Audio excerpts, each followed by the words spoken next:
Good morning students. इस chapter जो हम पढ़ रहे थे chemical bonding and molecular structure, इसके ऑलमोस्ट सारे टॉपिक्स कंप्लीट हो गए हैं। कुछ एक दो रह गए हैं जैसे कि resonance structure, polarity of bonds, ये दो टॉपिक मेन है। फिर एक हाइड्रोजन बॉन्डिंग भी रह गया है। ठीक है, तो देखते हैं आज कितना कवर हो सकता है ना। हाइड्रोजन बॉन्डिंग लगता है मुझे छूट ही जाएगा क्योंकि काफ़ी रेजोनेंस भी थोड़ा बड़ा टॉपिक है, फिर पोलैरिटी ऑफ बॉन्ड भी थोड़ा बड़ा टॉपिक है, तो थोड़ा लंबा हो जाएगा वीडियो। तो हाइड्रोजन बॉन्डिंग हम नेक्स्ट में करेंगे और हाइड्रोजन बॉन्डिंग एग्जाम में नहीं देंगे। ठीक है, उसको अगले एग्जाम में ही कवर करेंगे हाइड्रोजन बॉन्डिंग को। तो आज जितना पढ़ा रहे हैं एग्जाम में इतना ही आएगा। ठीक है, तो चलो हम लोग देखते हैं रेजोनेंस स्ट्रक्चर की बात करते हैं। रेजोनेंस स्ट्रक्चर से पढ़ने से पहले मैं एक आपको एग्जाम्पल से समझाती हूँ। ठीक है, ओजोन मीन्स O3, इसका चलो पहले लुईस स्ट्रक्चर बनाते हैं ओजोन का। ठीक है, अगर मैं total number of valence electron देखूँ O3 में, देख 3 ऑक्सीजन है ना। एक ऑक्सीजन में कितने वैलेंस इलेक्ट्रॉन होते हैं? 6, तो 3 हैं तो 3 × 6, तो टोटल कितने हो जाएंगे? 18 वैलेंस इलेक्ट्रॉन हो जाएंगे। अब इसका लुईस स्ट्रक्चर बनाने के लिए क्या करना है? पहले तो हमको 3 ऑक्सीजन लेना है, तीनों में एक एक क्या बना देंगे हम? बॉन्ड बना देंगे। टोटल कितने इलेक्ट्रॉन लग गए? 1 2 3 4। 18 में से 4 इलेक्ट्रॉन हमने यूज़ कर लिए हैं। ठीक है, कितने बच गए? 18 में से 4 के 14 और बचे। तो चलो इसको हम लोग अब ऑक्टेट कंप्लीट करते हैं। ऑक्सीजन का यहाँ पर 6 इलेक्ट्रॉन हो गया, ऑक्टेट कंप्लीट हो गया। 1 2 3 4 5 6 7 8। ठीक है, 6 यहाँ पर रख दिया। अभी कितना था? 18 - 4 हमारे पास 14 था। 14 में से 6 हमने यहाँ डाल दिए। ठीक है, अब कितने बचे? यहाँ भी 6 डाल दिए, तो 6 6 12। अब कितना बचा मेरे पास? सिर्फ 2 ही बचे हैं। ठीक है, यहाँ 6 नहीं डालते, यहाँ पर 4 डालते हैं, तब तो ऑक्टेट कंप्लीट होगा। यहाँ पर मैंने 4 डाल दिए, यहाँ पर भी 4। ठीक है, देखो इस ऑक्सीजन का पूरा ऑक्टेट कंप्लीट है। 1 2 3 4 5 6 7 8, तो ये पूरा 8 इसका कंप्लीट हो गया। इस ऑक्सीजन का कैलकुलेट करो। 1 2 3 4 5 6 7 8, तो इस ऑक्सीजन का भी पूरा क्या है? ऑक्टेट कंप्लीट हो गया। पर इस ऑक्सीजन का कंप्लीट है क्या? 1 2 3 4 5 6 कंप्लीट नहीं है। तो क्या करेंगे हम? ऑक्टेट कंप्लीट करने के लिए ये वाले इलेक्ट्रॉन को यहाँ पर शेयर करा देंगे। देखो अब इसका ऑक्टेट कंप्लीट हो गया है, सारे ऑक्सीजन का ऑक्टेट कंप्लीट हो गया है। इसका भी गिन लो। 1 2 3 4 5 6 7 8, इसका भी गिन लो। 1 2 3 4 5 6 7 8, इसका भी कंप्लीट है। तीनों ऑक्सीजन के अब ऑक्टेट कंप्लीट हो गया है ना। एक बॉन्ड में कितने इलेक्ट्रॉन होते हैं? 2 इलेक्ट्रॉन। बच्चों आपको याद रखना है, एक बॉन्ड में 2 इलेक्ट्रॉन। तो जैसे ये बॉन्ड है तो इसमें 2 इलेक्ट्रॉन है, ये एक बॉन्ड है तो इसमें भी 2 इलेक्ट्रॉन है। ठीक है, तो एक बॉन्ड कैसे बनता है? 2 इलेक्ट्रॉन के शेयर्ड से। ठीक, तो सारे ऑक्सीजन के देखो अब ऑक्टेट कंप्लीट है। ये वाले ऑक्सीजन के भी 1 2 3 4 5 6 7 8, इसके भी 1 2 3 4 5 6 7 8, तो सबके कंप्लीट हैं। ठीक है, तो मैंने इसको इस तरीके से ड्रॉ किया। अब इसको क्या मैं इसी तरीके से ड्रॉ कर सकती हूँ? मैं इसको एक और तरीके से ड्रॉ कर सकती हूँ।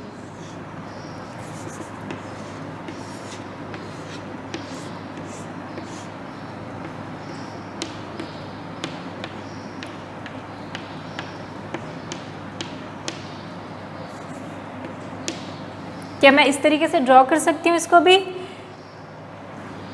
ठीक है, इतना समझ में है ना। इस तरीके से भी ड्रॉ कर सकते हैं, पर हो सकता है मैं डबल बॉन्ड ने यहाँ बना दूँ।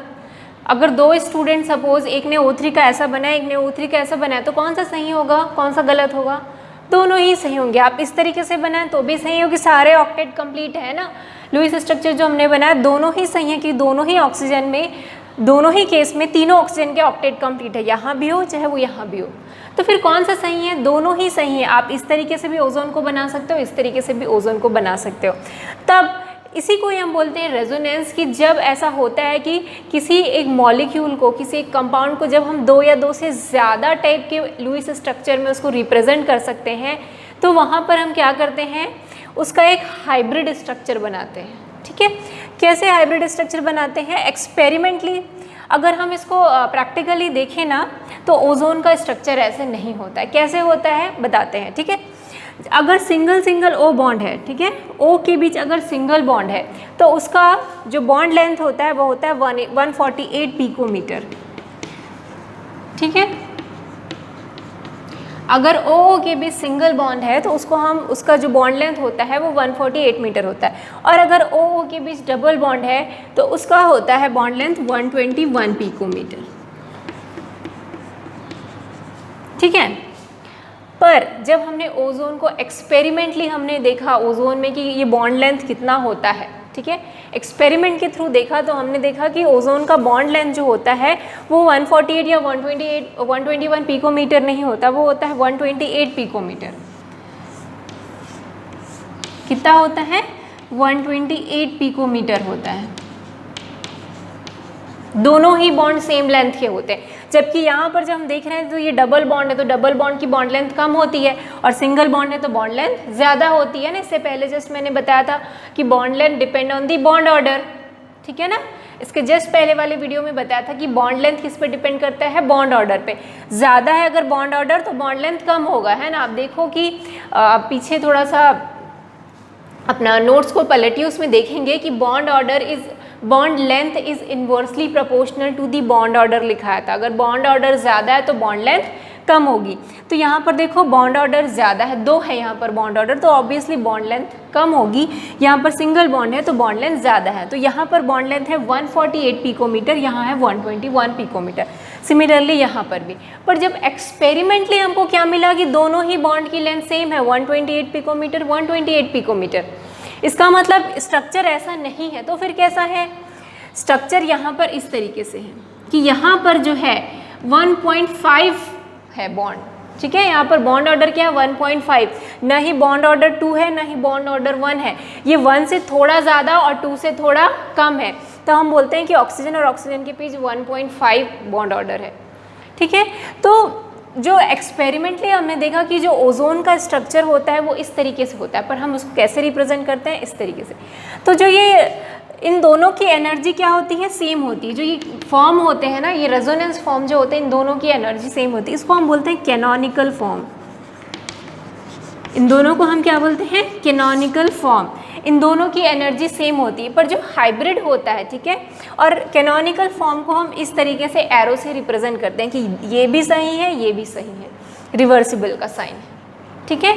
और ये जो हाइब्रिड स्ट्रक्चर है इसको हम इस तरीके से शो करते हैं, मतलब इन दोनों का इक्वल ये है, ठीक है, और इसको हम बोलते हैं रेजोनेंस हाइब्रिड।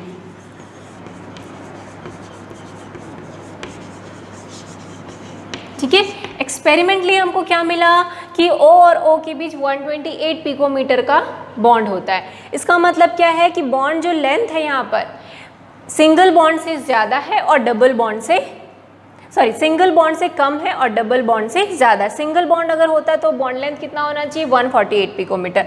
डबल बॉन्ड है तो बॉन्ड लेंथ कितनी होनी चाहिए? 121 पिकोमीटर। पर एक्सपेरिमेंटली क्या मिला कि O और O के बीच क्या है? 128 पिकोमीटर का बॉन्ड है और दोनों ही बॉन्ड लेंथ सेम है, ठीक है, दोनों का ही बॉन्ड लेंथ सेम है, मतलब दोनों जगह बॉन्ड ऑर्डर सेम है, तभी तो बॉन्ड लेंथ सेम है। पर जब हम ड्रॉ करते हैं तो इस तरीके से ड्रॉ करते हैं, ठीक है। तो इसी को हम बोलते हैं रेजोनेंस। जब हम किसी कंपाउंड को, किसी मॉलिक्यूल से एक स्ट्रक्चर से हम उसको डिफाइन नहीं कर सकते, हम उसको अलग अलग क्या बना सकते हैं? अलग अलग स्ट्रक्चर से डिफाइन कर सकते हैं, तो उसी को हम बोलते हैं, इस फिनोमिना को ही हम बोलते हैं रेजोनेंस।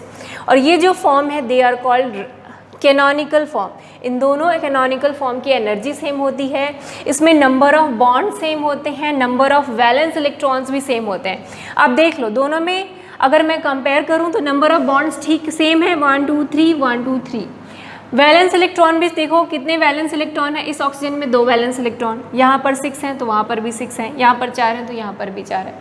सो इस तरीके से lone pairs, number of lone pairs, number of bond pairs, number of atoms दोनों ही सेम होते हैं कैनोनिकल फॉर्म में, ठीक है। इसी को हम बोलते हैं resonance. This is the canonical form and this one is the resonance hybrid and this phenomena is called resonance, ठीक है। तो रेजोनेंस फिनोमिना क्या होता है?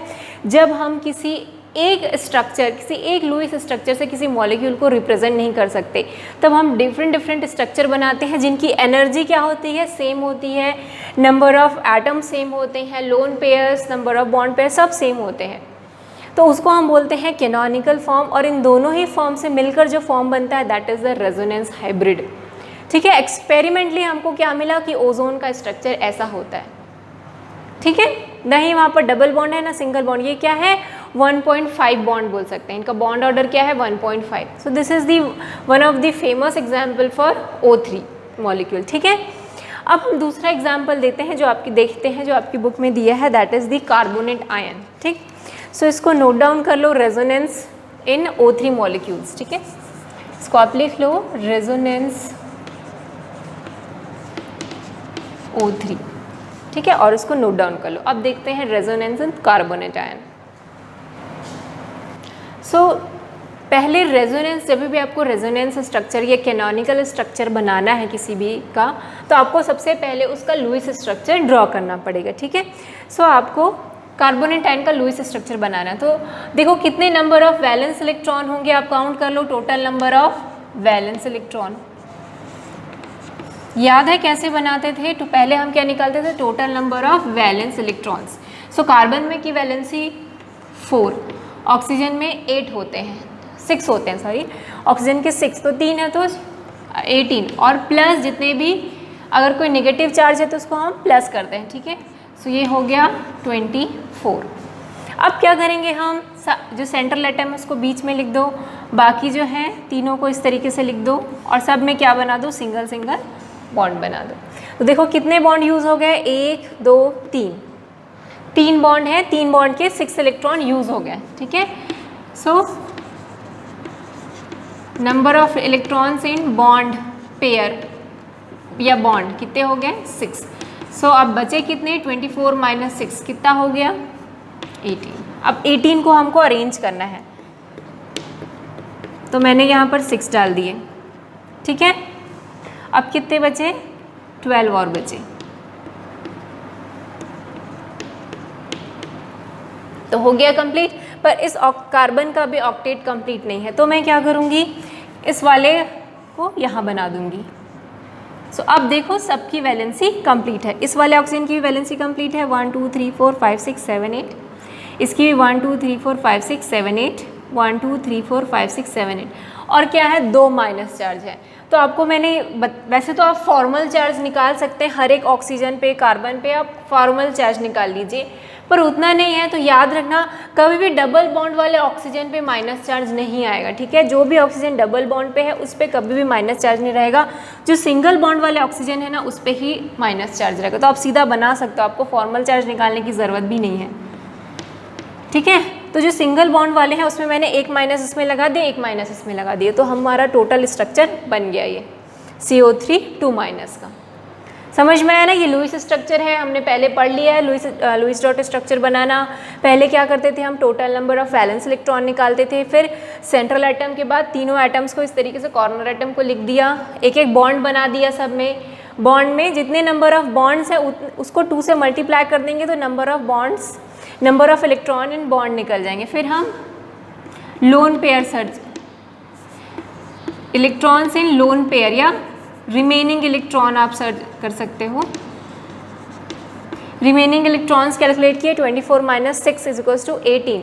सो अब 18 को हमने क्या किया, इस पूरे में रख दिया और हमने फाइनली ड्रॉ कर दिया।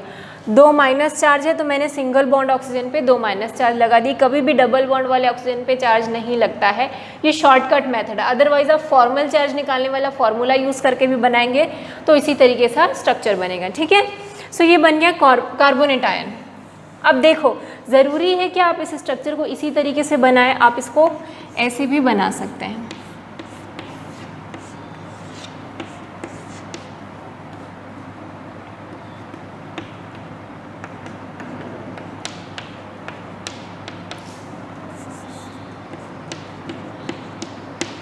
बना सकते हैं कि नहीं, दोनों का मतलब एक ही है, एक कार्बन 3 ऑक्सीजन, कितने बॉन्ड है टोटल, 4 बॉन्ड है, 2 जगह माइनस चार्ज है। नंबर ऑफ वैलेंस इलेक्ट्रॉन भी देखो, इस ऑक्सीजन में 4 है, इसमें 6 है और इसमें 6 है, तो ऑलमोस्ट सेम, दोनों का स्ट्रक्चर क्या है, सेम है। तो आप इसको इस तरीके से बनाएं तो भी सही है, अगर कोई स्टूडेंट इस तरीके से बनाए तो भी सही है, और इसको एक तरीके से और बना सकते हैं। अब ये देखो डबल बॉन्ड पहले यहाँ था, फिर मैंने इसको यहाँ शिफ्ट कर दिया, यहाँ भी शिफ्ट हो सकता है डबल बॉन्ड।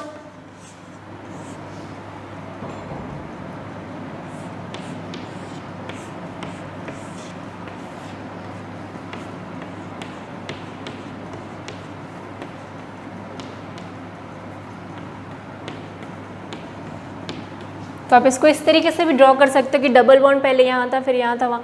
आप इसको साइक्लिक भी डबल बॉन्ड को घुमा सकते हो, यहाँ फिर डबल बॉन्ड को यहाँ कर दो,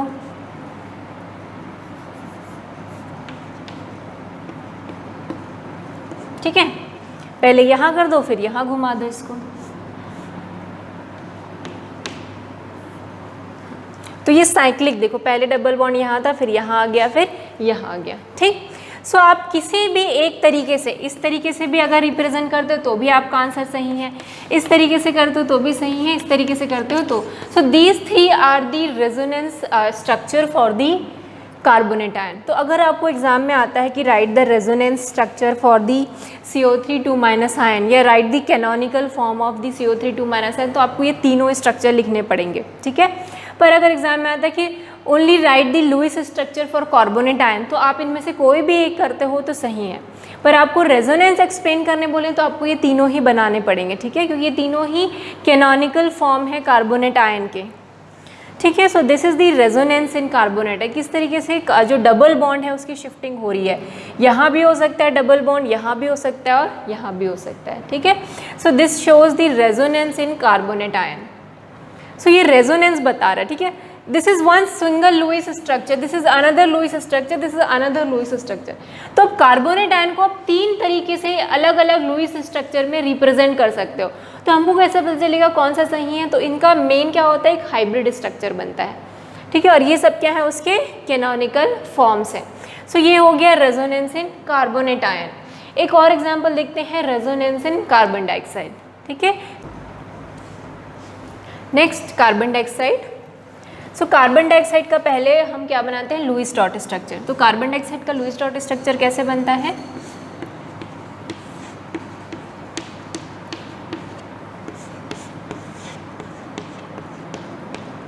ठीक है। This is the Lewis dot structure for carbon dioxide, ठीक। ये है उसका लुईस डॉट स्ट्रक्चर। देखो सबकी वैलेंसी कंप्लीट है, 1 2 3 4 5 6, यहाँ नहीं आएगा।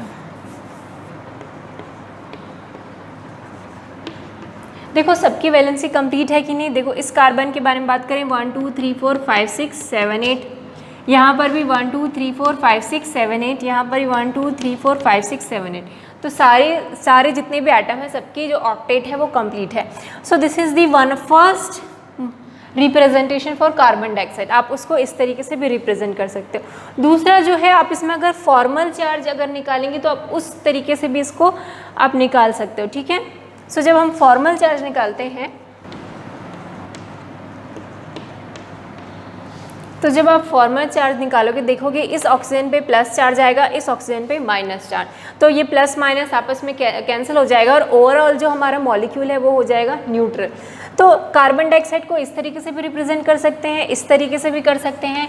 और जब दो कैनोनिकल फॉर्म है उसके बीच हम क्या लगाते हैं, इस तरीके से एरो का साइन लगाते हैं। तीसरा और किस तरीके से आप इसको रिप्रेजेंट कर सकते हो, अभी मैंने माइनस यहाँ लगाया, आप माइनस यहाँ लगा दो, प्लस यहाँ लगा दो, वैसा भी आप रिप्रेजेंट कर सकते हैं,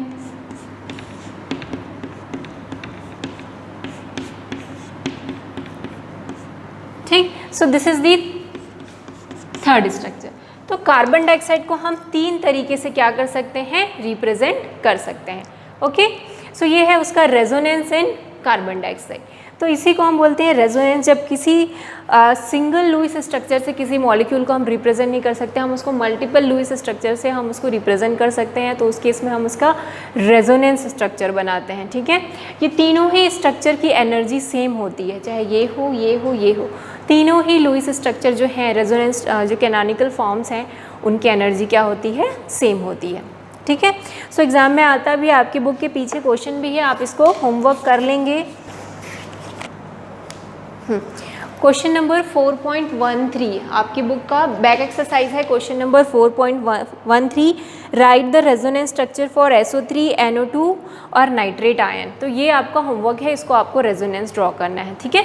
इसी तरीके से तीन अलग अलग फॉर्म या जितने भी उसके फॉर्म हो सकते हैं आपको उसको ड्रॉ करना है, ठीक है। अब हम नेक्स्ट पढ़ते हैं polarity of bonds. Polarity of bonds आज ये जो टॉपिक है इसमें हम पढ़ने वाले हैं कि कोई भी जो कोवैलेंट बॉन्ड जो हम बोलते हैं वो परफेक्टली कोवैलेंट नहीं होता, या जब हम कोई बोलते हैं कि कोई जो बॉन्ड है it is perfectly ionic bond, तो कोई भी बॉन्ड जो है परफेक्टली आयनिक या परफेक्टली कोवेलेंट नहीं होता है, ठीक है। तो पहले हम कोवेलेंट बॉन्ड के बारे में बात करते हैं कि जो कोवेलेंट बॉन्ड होता है उसमें भी कुछ ना कुछ आयनिक कैरेक्टर्स होते हैं, ठीक है। It is not a perfectly covalent bond.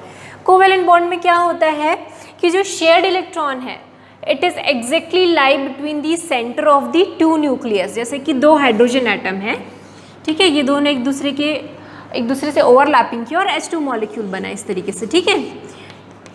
तो ये एक न्यूक्लियस है, ये एक न्यूक्लियस है, दोनों का न्यूक्लियस है। तो जो शेयर्ड इलेक्ट्रॉन होंगे they lie exactly between the two nucleus, उन दोनों न्यूक्लियस के हमेशा बीच में लाई करते हैं, ठीक है। तो उसको हम बोलते हैं कोवेलेंट बॉन्ड बोलते हैं। पर कई केस में क्या हो जाता है, ये जो शेयर्ड इलेक्ट्रॉन है ना, ये किसी एक एटम की तरह शिफ्ट हो जाता है, जिसकी वजह से कोवेलेंट बॉन्ड में पार्शियल आयनिक कैरेक्टर आ जाता है। उसी को आज हम पढ़ने वाले हैं, ठीक है। सो इसीलिए हम बोलेंगे कोवेलेंट बॉन्ड जो है दो टाइप के होते हैं, एक होते हैं पोलर कोवेलेंट बॉन्ड और एक होते हैं नॉन पोलर कोवेलेंट बॉन्ड।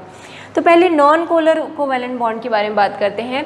अगर हमारे पास कोई ऐसा मॉलिक्यूल है जो सेम टाइप के एटम से बना है, मतलब होमोन्यूक्लियस एटम है, ठीक है, तो जब कोई कोवेलेंट बॉन्ड बनता है सेम टाइप के एटम से, ठीक है, if covalent bond is form from the same type of atom, उस केस में हमको मिलता है नॉन पोलर कोवेलेंट बॉन्ड। जैसे कि H2 का केस अभी मैंने बताया कि दो H2 हैं इस तरीके से, तो उनका इलेक्ट्रॉन क्लाउड ओवरऑल कैसे बनेगा, इस तरीके से, ये एक है।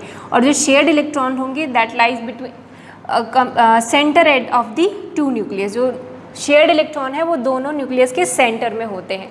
तो इसमें कोई भी ज़्यादा आयनिक कैरेक्टर नहीं होता है, दोनों ही इक्वली शेयर करते हैं, ठीक है। Cl2 की बात करें तो उसमें भी यही होता है। इसी को बोलते हैं हम नॉन पोलर कोवेलेंट बॉन्ड, जो कब बनता है, जब दो सिमिलर टाइप के जो एटम्स होते हैं उनके बीच बनता है नॉन पोलर कोवेलेंट बॉन्ड। पर अगर दो डिसिमिलर टाइप के एटम्स हैं उनके बीच में जब बॉन्ड बनता है और उनके बीच बॉन्ड बनता है तो वो होता है पोलर कोवेलेंट बॉन्ड। जैसे कि एग्जांपल है HCl या फिर HF लेते हैं, ठीक है। सो HCl में जो H है it is a less electronegative than chlorine. Chlorine की इलेक्ट्रोनेगेटिविटी बहुत ज़्यादा होती है। इलेक्ट्रोनेगेटिविटी क्या होती है, हमने चैप्टर 3 में पढ़ा है, क्या होती है, it is the ability to attract the shared pair of electrons in any covalent bond। जो कोवेलेंट बॉन्ड के शेयर्ड इलेक्ट्रॉन है उसको अपनी तरफ अट्रैक्ट करने की जो एबिलिटी है, ठीक है। अब देखो हाइड्रोजन और क्लोरीन के बीच भी कुछ इलेक्ट्रॉन शेयर्ड होंगे, है ना। सपोज ये हाइड्रोजन है और ये क्लोरीन है, इनके बीच कुछ इलेक्ट्रॉन्स की इस तरीके से शेयरिंग हो रही है। सो जो क्लोरीन है उसकी इलेक्ट्रोनेगेटिविटी ज़्यादा है, तो इस इलेक्ट्रॉन क्लाउड को क्या करेगा, अपनी तरफ खींच लेगा, क्योंकि उसकी इलेक्ट्रोनेगेटिविटी ज़्यादा है। वो इलेक्ट्रॉन को अपनी तरफ अट्रैक्ट करने की उसकी एबिलिटी ही है बाई नेचुरल उसकी एबिलिटी है कि वो इलेक्ट्रॉन को अपनी तरफ क्या करता है, अट्रैक्ट करता है। तो इलेक्ट्रॉन क्लाउड जो है वो क्लोरीन की तरफ शिफ्ट हो जाता है, जिसकी वजह से अब क्लोरीन में क्या हो गया, इलेक्ट्रॉन्स ज़्यादा हो गए, तो उस पर क्या होता है, पार्शियल नेगेटिव चार्ज आ जाता है, ठीक है। उसको हम डेल माइनस से शो करते हैं और इस पर पॉजिटिव चार्ज आ जाता है। पॉजिटिव चार्ज क्या बताता है, इलेक्ट्रॉन की डेफिशिएंसी। नेगेटिव चार्ज क्या बताता है कि उसके पास इलेक्ट्रॉन्स ज़्यादा हैं। इलेक्ट्रॉन्स ज़्यादा कैसे हो गए क्लोरीन के पास, क्योंकि यहाँ पर जो शेयर्ड इलेक्ट्रॉन थे जो बीच में थे उसको किसने खींच लिया है, इस क्लोरीन ने खींच लिया अपनी तरफ। तो अब उसके पास यहाँ पर आ गए हैं वो शेयर्ड इलेक्ट्रॉन्स। तो क्लोरीन के पास इलेक्ट्रॉन्स थोड़े ज़्यादा हो गए और हाइड्रोजन के पास इलेक्ट्रॉन की डेफिशिएंसी हो गई। तो ये जो बॉन्ड है अब वो क्या हो गया, it is not completely covalent, it is now polarised. तो इसी को हम बोलते हैं पोलर कोवेलेंट बॉन्ड। और जो क्लोरीन ने क्या किया है, इट पोलराइजेज दी कोवेलेंट बॉन्ड, ये पोलराइज कर रहा है इस कोवेलेंट बॉन्ड को। क्यों, क्योंकि इसकी इलेक्ट्रोनेगेटिविटी बहुत ज़्यादा है, ठीक है। सो पोलर कोवेलेंट बॉन्ड कब बनेगा, जब दो अलग अलग टाइप के एटम्स कंबाइन होते हैं और उनकी इलेक्ट्रोनेगेटिविटी में बहुत ज़्यादा डिफरेंस होना चाहिए। जैसे हाइड्रोजन और क्लोरीन के आप अगर इलेक्ट्रोनेगेटिविटी कंपेयर करेंगे तो इनमें बहुत ज़्यादा डिफरेंस होता है। इसलिए जो शेयर्ड इलेक्ट्रॉन है वो क्लोरीन अपनी तरफ क्या करेगा, खींच लेगा, और इसी वजह से उस पर क्या हो जाता है, पार्शियल नेगेटिव चार्ज आ जाता है ना। नेगेटिव चार्ज तो आपको पता है, कोई नेगेटिव चार्ज कब आता है, जब वो कोई इलेक्ट्रॉन गेन करता है। अगर कंप्लीटली गेन कर दिया तो क्लोरीन पे क्या आ जाएगा, माइनस साइन। पर यहाँ पर कंप्लीटली गेन नहीं किया है, उसने इलेक्ट्रॉन क्लाउड को अपनी तरफ बस अट्रैक्ट किया है, अभी पूरी तरीके से ले नहीं लिया, इसलिए उसको हम क्या बोलते हैं, पार्शियल नेगेटिव चार्ज आ जाता है और उस पर पार्शियल पॉजिटिव चार्ज आ जाता है, जिसको हम क्या, इसी वजह से क्या होता है, पोलर कोवेलेंट बॉन्ड का फॉर्मेशन होता है। ठीक है, तो इसको this is the polar covalent compound, this is the non polar covalent compound. ठीक है, तो समझ में आया पोलर और नॉन पोलर क्या होता है।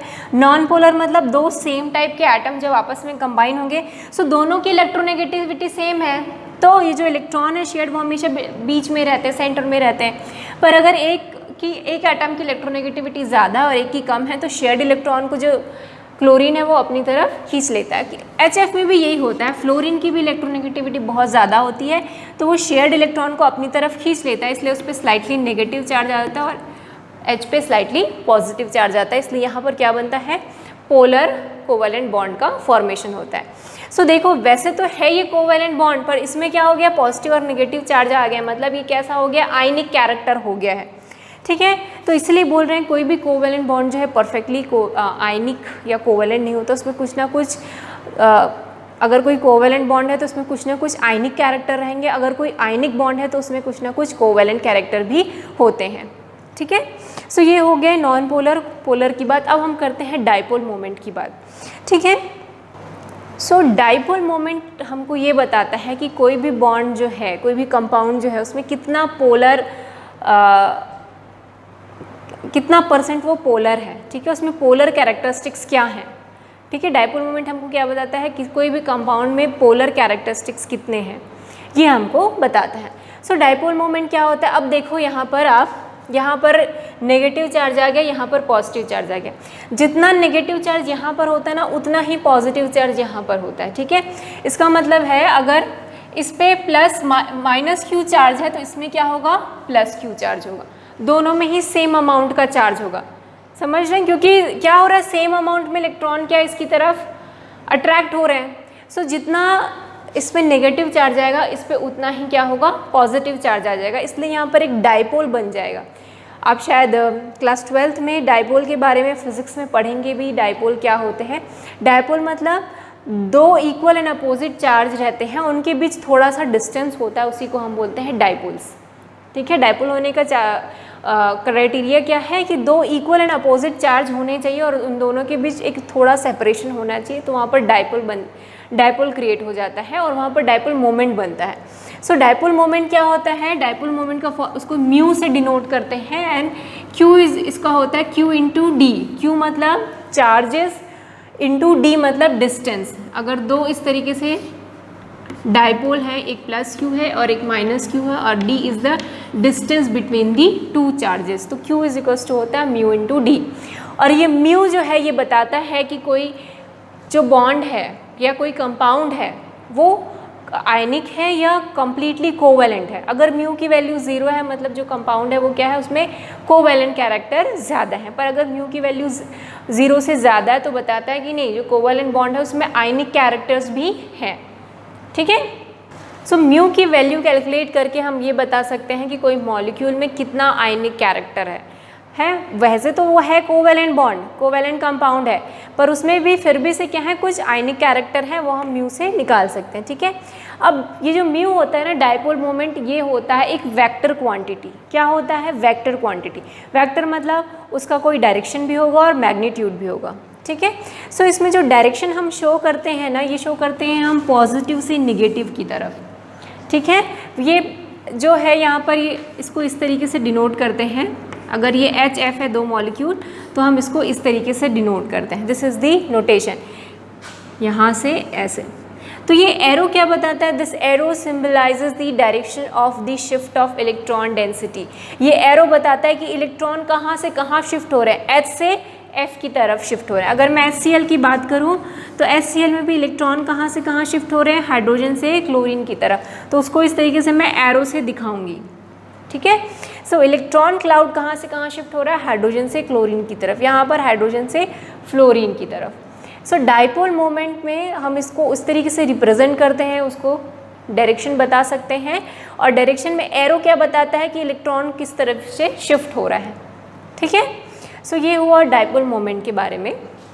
डाइपोल मोमेंट का फॉर्मूला क्या होता है, mu is equals to q into d. Q क्या है, चार्जेस ऑन दी डाइपोल, और डी क्या है, distance between the two charges.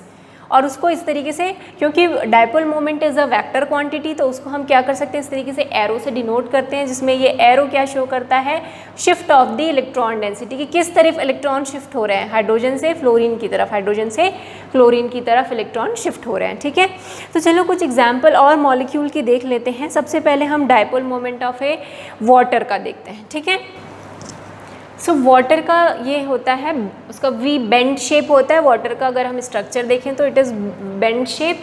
तो अब देखो, ऑक्सीजन जो है it is more electronegative than hydrogen. ठीक है, हाइड्रोजन की इलेक्ट्रोनेगेटिविटी कम है, ऑक्सीजन की ज़्यादा है, तो इलेक्ट्रॉन शिफ्ट यहाँ कैसे होगा, इस डायरेक्शन में होगा, है ना, पॉजिटिव से नेगेटिव की तरफ।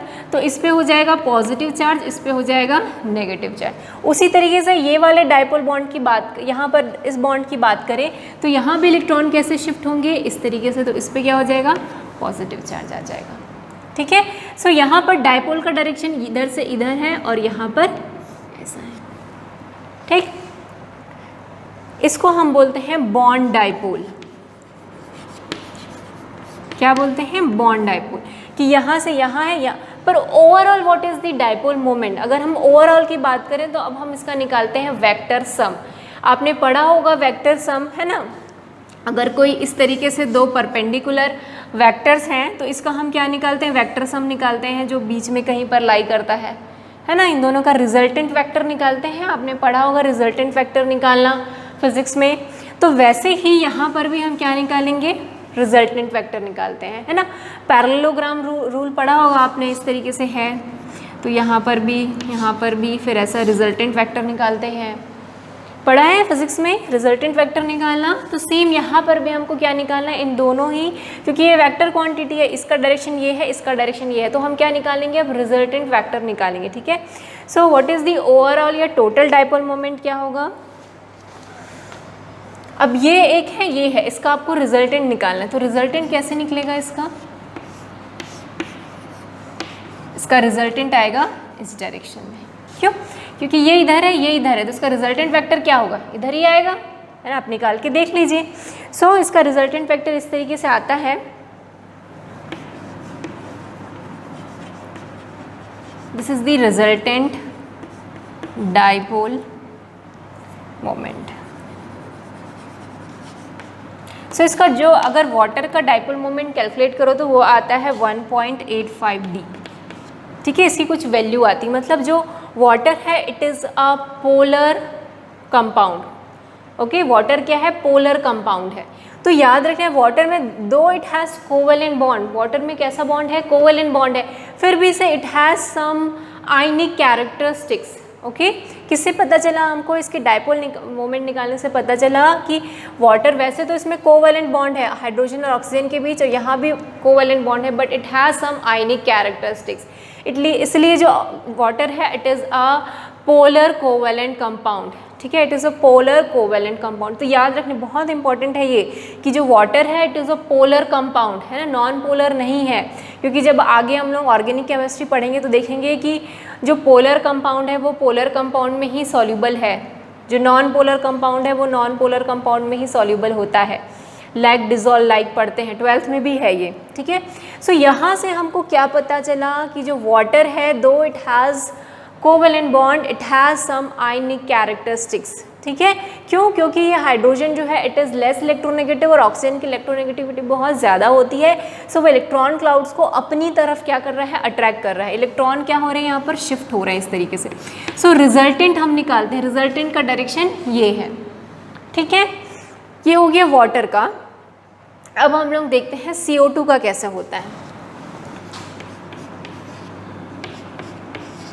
CO2 मॉलिक्यूल्स, तो आप देखोगे कार्बन और ऑक्सीजन में कार्बन की इलेक्ट्रोनेगेटिविटी कम है, ऑक्सीजन की इलेक्ट्रोनेगेटिविटी ज़्यादा है। सो यहाँ पर इलेक्ट्रॉन क्लाउड की शिफ्टिंग होगी, ये डेल माइनस हो जाएगा, ये डेल प्लस हो जाएगा। इधर भी इसी तरीके से इलेक्ट्रॉन क्लाउड की शिफ्टिंग होगी। तो अब इसका रिजल्टेंट क्या निकला, आपने निकाला होगा, ये इसको इलेक्ट्रॉन इस तरफ खींच रहा है, ये इधर खींच रहा है, तो ओवरऑल रिजल्टेंट इसका वो क्या हो गया, डायपोल मोमेंट क्या हो गया, इस तरीके से बन रहा है ये। तो ओवरऑल रिजल्टेंट डायपोल यहाँ पर किस केस में क्या हो गया, 0। सो टोटल डायपोल मोमेंट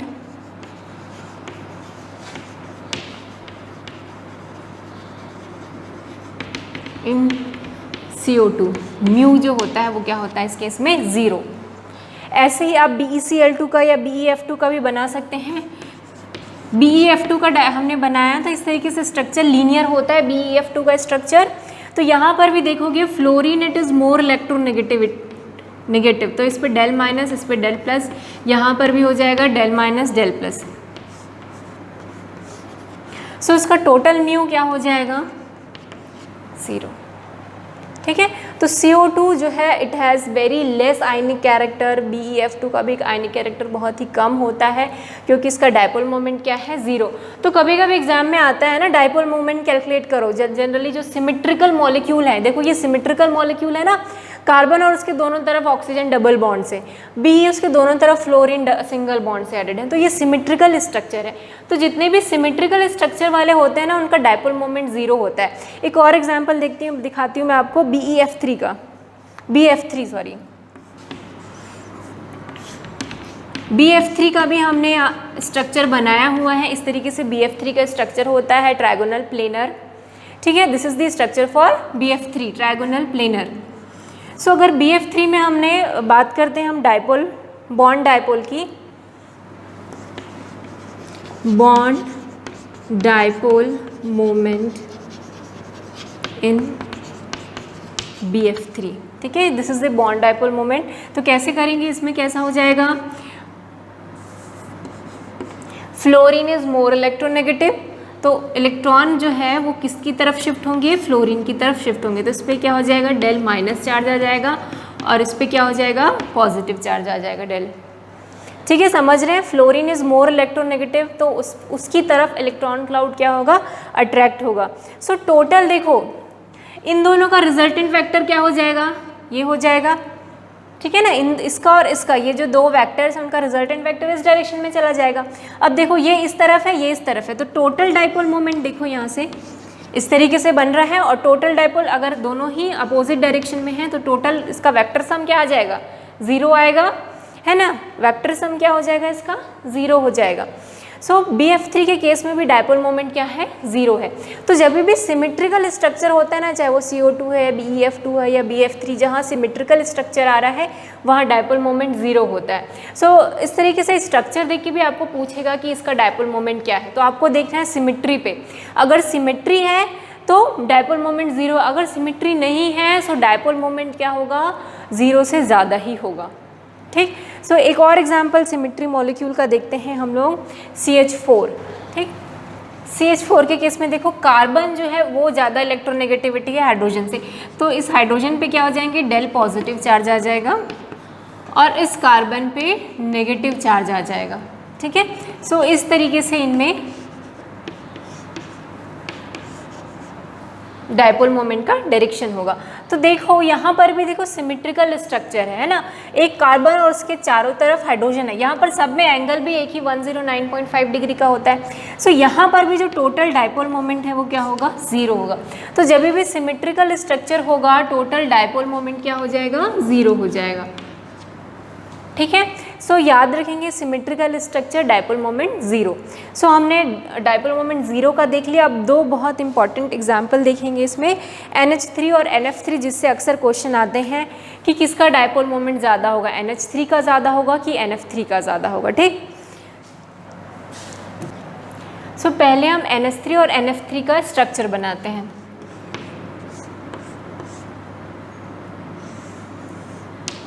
दोनों में ही एक एक लोन पेयर होते हैं, चाहे वो NH3 हो चाहे वो NF3 हो। दोनों में ही क्या होंगे, इसको थोड़ा सा तिरछा कर देती हूँ, दोनों में ही एक एक लोन पेयर होंगे। तो अब यहाँ पर चलो पहले हम बॉन्ड डायपोल बनाते हैं सबका। अब नाइट्रोजन जो है वो मोर इलेक्ट्रोनेगेटिव है, तो यहाँ पर इलेक्ट्रॉन की शिफ्टिंग कैसे होगी, इस तरीके से होगी, यहाँ पर ऐसे। और अगर कोई लोन पेयर हो ना, तो लोन पेयर में कैसे होती है पता, डायपोल मोमेंट, इलेक्ट्रॉन की शिफ्टिंग इस तरीके से, कोई भी एटम हो, एटम से लोन पेयर की तरफ। ठीक है, किधर होती है इलेक्ट्रॉन की शिफ्टिंग, एटम से लोन पेयर की तरफ ही इलेक्ट्रॉन की शिफ्टिंग होती। So this is the for dipole moment, bond dipole moment for the NH3। ठीक है, अब हम रिजल्टेंट डायपोल मोमेंट देखते हैं कि वो क्या होगा। सो देखो सारे के सारे डायपोल मोमेंट ऊपर की तरफ ही हैं, है ना, ये भी ऊपर की तरफ, ये भी, तो वेक्टर सम इसका निकालेंगे तो डायपोल मोमेंट जो resultant dipole moment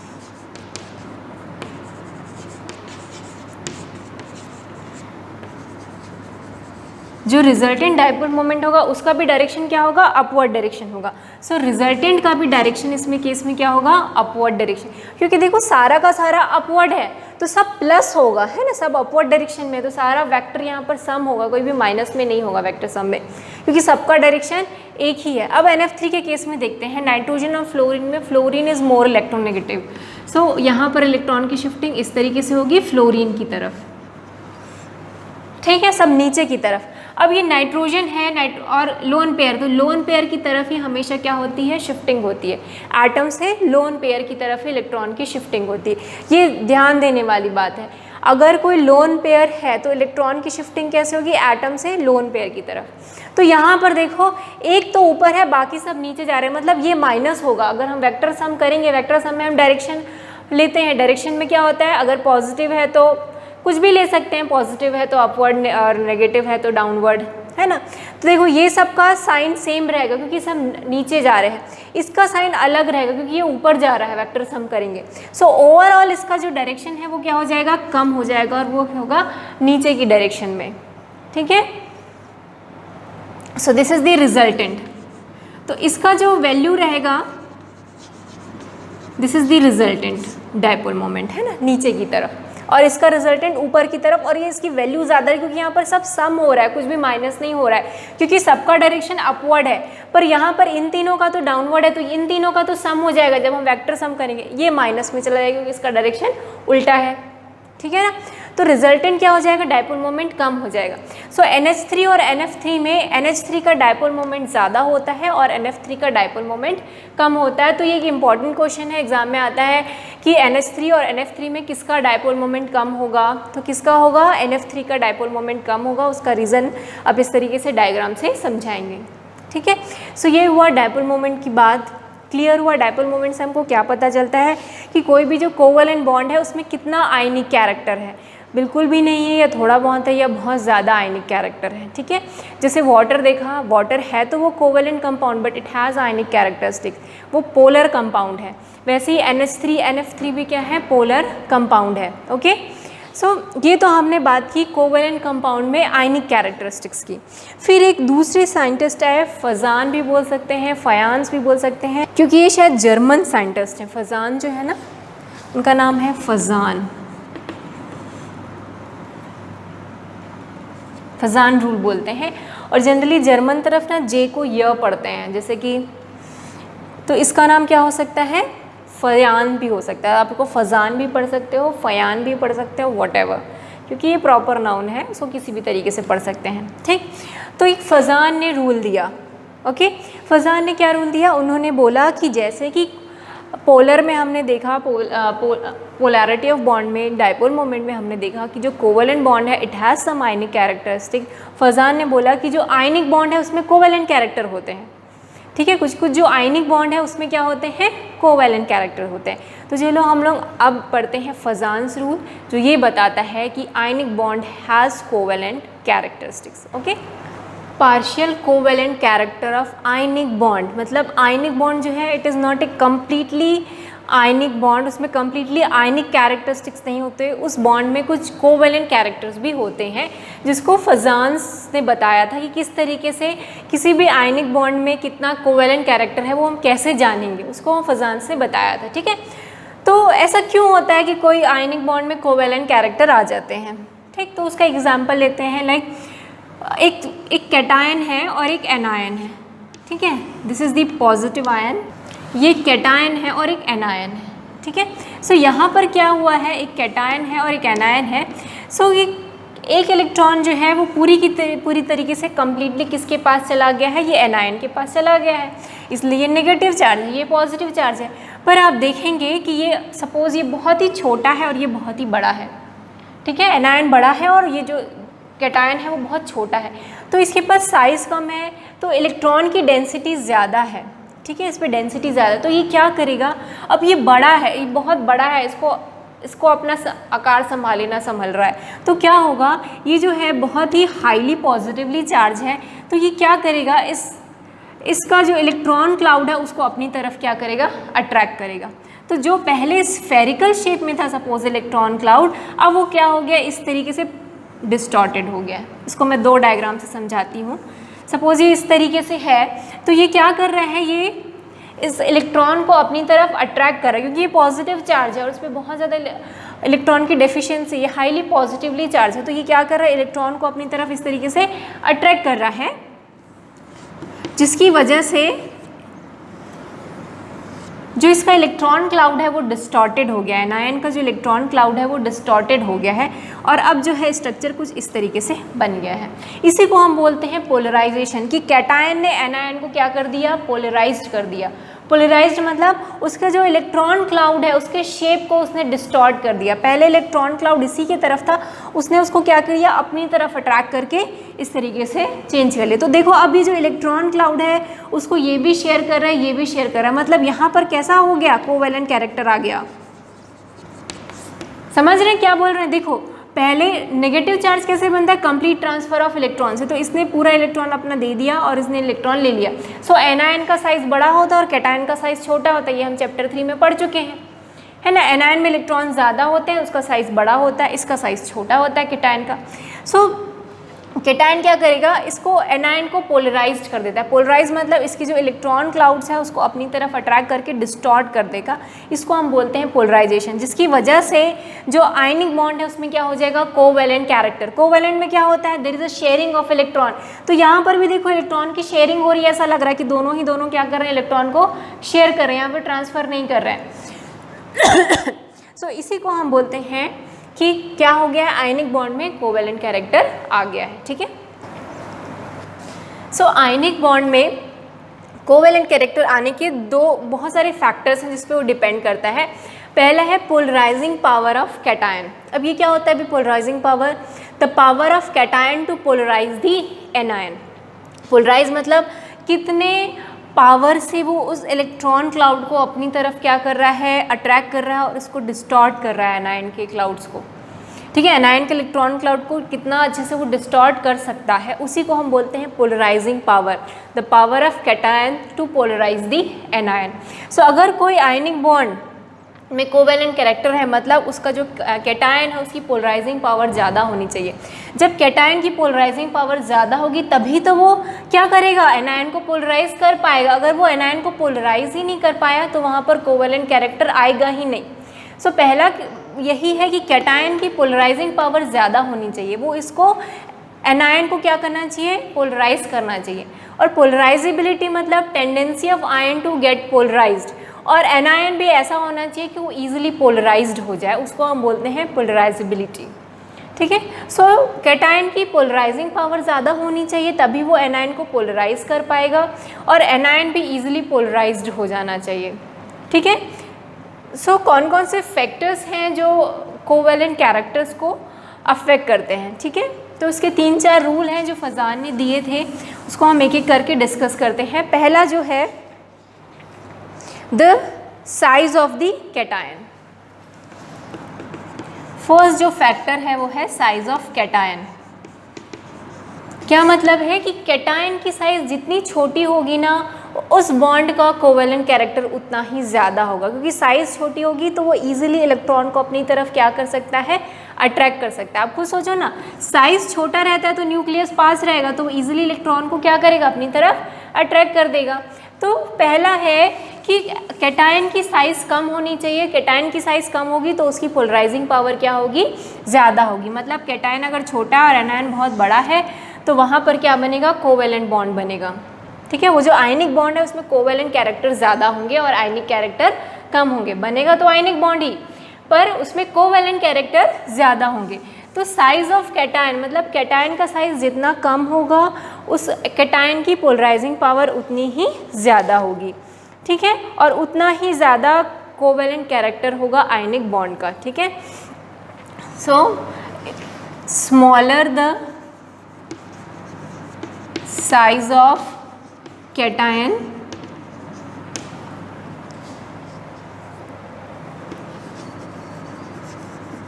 greater the covalent character of ionic bond. ठीक है, smaller the size of cation, greater the covalent character of ionic bond. तो इसका एग्जाम्पल हम लोग देखते हैं लिथियम, सोडियम, पोटेशियम, अगर उसका कंपैरिजन करें लिथियम आयन का सोडियम आयन का, पोटेशियम, रुबीडियम, तो आप देखो इन सब में लिथियम आयन सबसे छोटा है ना, और रुबीडियम आयन सबसे बड़ा है। सो लिथियम आयन अगर कोई बॉन्ड बनाता है तो उस बॉन्ड का कोवेलेंट कैरेक्टर ज़्यादा होगा, जैसे कि lithium chloride and potassium chloride. इसमें अब अगर आपको पूछा लिथियम क्लोराइड और पोटेशियम क्लोराइड में किसका आयनिक कैरेक्टर ज़्यादा है या किसमें कोवेलेंट कैरेक्टर ज़्यादा है, सो लिथियम क्लोराइड में कोवेलेंट कैरेक्टर ज़्यादा होगा। क्यों? क्योंकि जिसका साइज़ छोटा है, जिस कंपाउंड में कैटायन का साइज़ छोटा होता है उसमें कोवेलेंट कैरेक्टर ज़्यादा होता है। यह किसने बताया? फजान ने बताया हमको क्या बताया कि अगर कैटायन छोटा है तो उस बॉन्ड में कोवेलेंट कैरेक्टर ज़्यादा होगा। तो यहाँ लिथियम क्लोराइड और पोटेशियम क्लोराइड में लिथियम आयन का साइज़ छोटा है, पोटेशियम आयन का साइज़ बड़ा है। सो लिथियम क्लोराइड का जो है कोवेलेंट कैरेक्टर ज़्यादा होगा और पोटेशियम क्लोराइड में कम होगा। ठीक है, ऐसे क्वेश्चन आते हैं नीट, IIT में भी बहुत आते हैं, फजान रूल से ही क्वेश्चन आते ही हैं।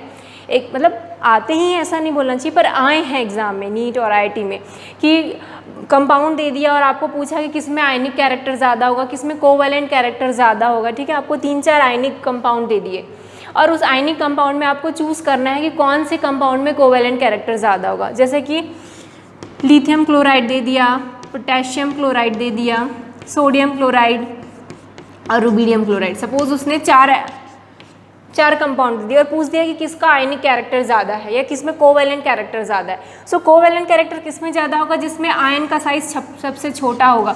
तो आपको देखना है कौन सा आयन का साइज़ सबसे छोटा है, तो कौन सा आयन का? लिथियम आयन का, है ना, क्योंकि हम ऊपर से नीचे आते हैं तो क्या होता है, साइज़ बड़ा होते जाता है आयनिक साइज़, और सबसे छोटा आयनिक साइज़ किसका होगा? लिथियम का। सो lithium it has more covalent character than the potassium chloride. तो साइज़ ऑफ कोई भी आयनिक बॉन्ड का कोवेलेंट कैरेक्टर सबसे पहले किस पे डिपेंड करता है? कैटायन की साइज़ पे। कैटायन की साइज़ छोटी है तो उसमें कोवेलेंट कैरेक्टर ज़्यादा होगा। तो ये पहला था साइज़ ऑफ कैटायन। ठीक है, दूसरा है large charge on cations. So next is large charge of cation और एनायन। ठीक है, कैटायन में चार्ज जितना ज़्यादा होगा उस आयनिक बॉन्ड का कोवेलेंट कैरेक्टर उतना ही ज़्यादा होगा। इसको हम लोग एग्जाम्पल से देखते हैं, लाइक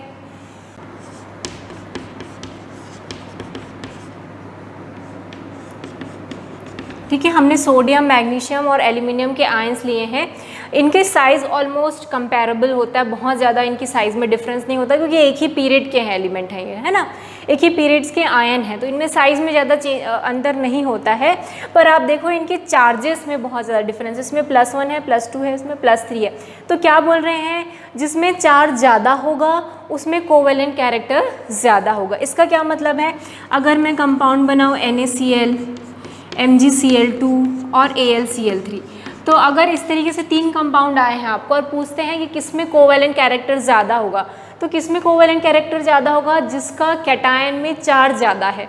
सो देखो Na, Mg, Al, इसके तीनों के कैटायन देखें तो इसका कैटायन है Na, इसका कैटायन है Mg, इसका कैटायन है Al।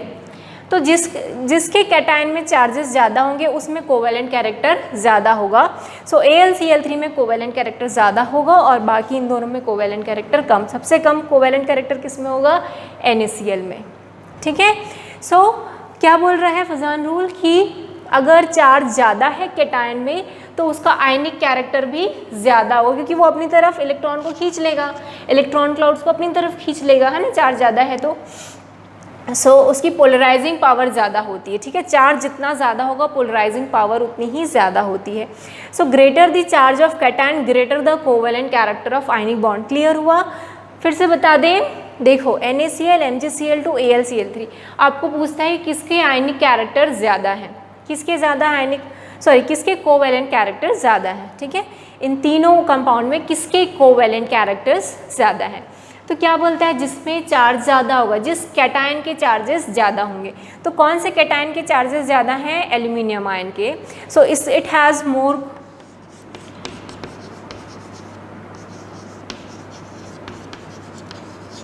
It has more covalent character. तो इसमें कोवेलेंट कैरेक्टर ज़्यादा होगा एज़ कम्पेयर टू NaCl और MgCl2। तो समझ में आया दोनों पॉइंट कि कैटायन का साइज़ जितना छोटा होगा उसमें उस बॉन्ड में कोवेलेंट कैरेक्टर उतना ज़्यादा होगा, कैटायन में चार्ज जितना ज़्यादा होगा उसमें कोवेलेंट कैरेक्टर उतना ही ज़्यादा होगा। थर्ड पॉइंट है electronic configuration of the cation. So third point है electronic configuration of the cation. So अगर कैटायन का electronic configuration pseudo noble gas जैसा है, अब ये स्यूडो नोबल गैस कॉन्फ़िगरेशन क्या होता है? अच्छा, आपको ये नोबल गैस कॉन्फ़िगरेशन तो पता है ना क्या होता है, NS2NP6 कि s ऑर्बिटल भी पूरा कंप्लीट है, p ऑर्बिटल भी पूरा कंप्लीट है, तो उसको हम बोलते हैं नोबल गैस कॉन्फ़िगरेशन। ठीक है। सो अगर किसी कैटायन का कॉन्फ़िगरेशन नोबल गैस जैसा है, मतलब उसमें s और p पूरा कंप्लीट है, ठीक है, तो क्या होगा, उनकी पोलराइजिंग पावर ज़्यादा होती है, और पोलराइजिंग पावर ज़्यादा है मतलब उसमें कोवेलेंट कैरेक्टर भी ज़्यादा होगा। सो स्यूडो गैस कॉन्फ़िगरेशन को आप इस तरीके से दिखा सकते हैं कि जो NS है, NS जो है उस पर कोई भी इलेक्ट्रॉन्स नहीं होंगे, पर उससे पहले जो d ऑर्बिटल है, उससे पहला p ऑर्बिटल है, उससे पूरा s ऑर्बिटल है वो कम्प्लीटली फिल होना चाहिए। एग्जाम्पल देंगे तो ज़्यादा क्लियर हो जाएगा। इसका बहुत अच्छा एग्जाम्पल है कॉपर का। ठीक है, जो कॉपर के जो कंपाउंड्स होते हैं उनमें कोवेलेंट कैरेक्टर ज़्यादा होता है। ठीक है, अगर मैं बात करूँ CuCl2 और NaCl में, सो CuCl2 में कोवेलेंट कैरेक्टर्स ज़्यादा होंगे, it has more covalent character than NaCl। क्यों? क्योंकि इसमें जो कॉपर है, कैटायन है, उसका जो कॉन्फ़िगरेशन है वो इस तरीके का होता है। ठीक, तो चलो देखते हैं। अगर मैं इलेक्ट्रॉनिक कॉन्फ़िगरेशन ऑफ कॉपर लिखूँ तो कैसा होता है? कॉपर का electronic configuration 1s2 2s2 2p6 3s2 3p6 3d10 4s1 होता है ऐसा। अगर आपको याद नहीं है तो देख लो, कॉपर का इलेक्ट्रॉनिक कॉन्फ़िगरेशन होता है 29, तो इस तरीके से बनता है। ठीक है, तो अब देखो, अब इसमें अगर Cu+ आयन की बात करते हैं हम लोग, ठीक है, तो Cu+ आयन की बात करेंगे तो किस तरीके से इलेक्ट्रॉनिक कॉन्फ़िगरेशन बन जाएगा?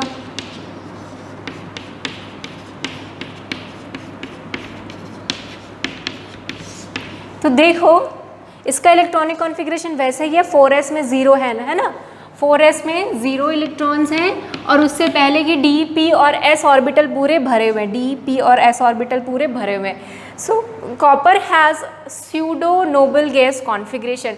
तो जो कॉपर के जो कंपाउंड्स होंगे, it has more covalent character. ठीक है, though it make ionic bond, पर तब भी उसके जो कंपाउंड है उसमें कोवेलेंट कैरेक्टर ज़्यादा होते हैं। कॉपर हो गया, गोल्ड हो गया, सिल्वर हो गया, कॉपर गोल्ड सिल्वर, इनके जो कंपाउंड है उसमें क्या होता है, आयनिक कैरेक्टर ज़्यादा होता है। अगला मैं जिंक का एग्जांपल लेती हूँ। ठीक है, ओके, जिंक का इलेक्ट्रॉनिक कॉन्फ़िगरेशन लिखो, क्या होता है, 1s2 2s2 2p6 3s2 3p6 3d10 और 4s2। ठीक है, अब जिंक 2+ का इलेक्ट्रॉनिक कॉन्फ़िगरेशन लिखते हैं, तो 2 इलेक्ट्रॉन यहाँ से चले जाएंगे।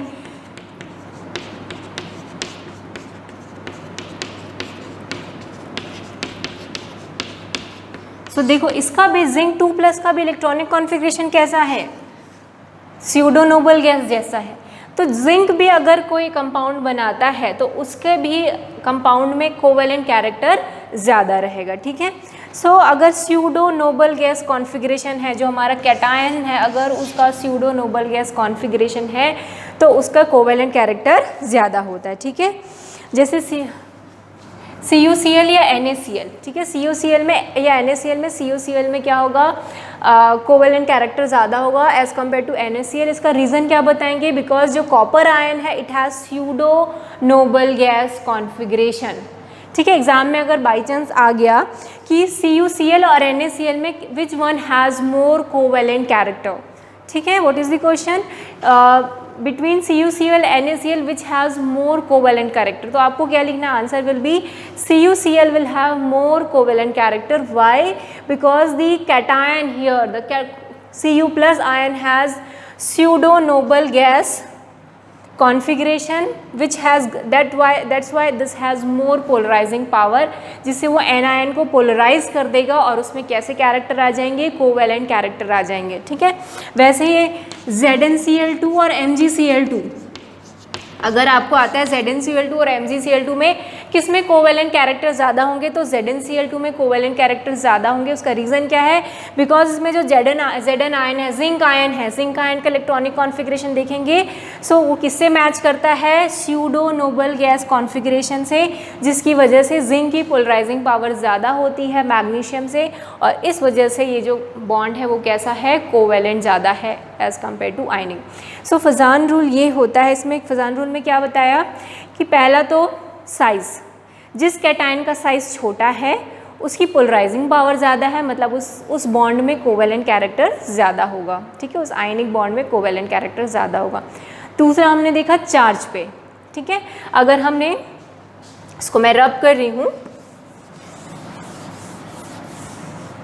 जैसे लिथियम क्लोराइड और हमने देखा KCl, तो इसको अगर हमको कंपेयर करना है तो हम साइज से कंपेयर करेंगे लिथियम आयन और पोटेशियम आयन की, क्योंकि पोटेशियम आयन का साइज़ बड़ा होता है तो इसकी पोलराइजिंग पावर क्या होगी, अगर हम साइज़ को कंपैरिजन करें तो साइज़ लिथियम का छोटा है, पोटेशियम का बड़ा है, तो पोलराइजिंग पावर लिथियम की ज़्यादा होगी और पोटेशियम की कम होगी।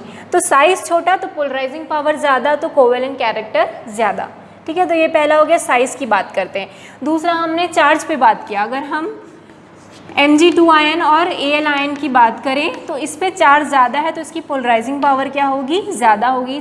तो ये अगर कंपाउंड बनाएगा तो क्या होगा, उसमें कोवेलेंट कैरेक्टर ज़्यादा होगा। और तीसरा हमने बात की इलेक्ट्रॉनिक कॉन्फ़िगरेशन की, अगर हमने देखा कि दो जैसे ZnCl2 MgCl2 में Zn का जो इलेक्ट्रॉनिक कॉन्फ़िगरेशन है it is pseudo noble gas configuration, जिसकी वजह से ZnCl2 has more ionic character than the MgCl2, ठीक है। फजान रूल बहुत सारे स्कूल में पढ़ाते भी नहीं है फजान रूल, पर अगर आप नीट की या IIT की प्रिपरेशन कर रहे हैं तो उसके पॉइंट ऑफ व्यू से बहुत इंपॉर्टेंट है फजान रूल, ठीक है।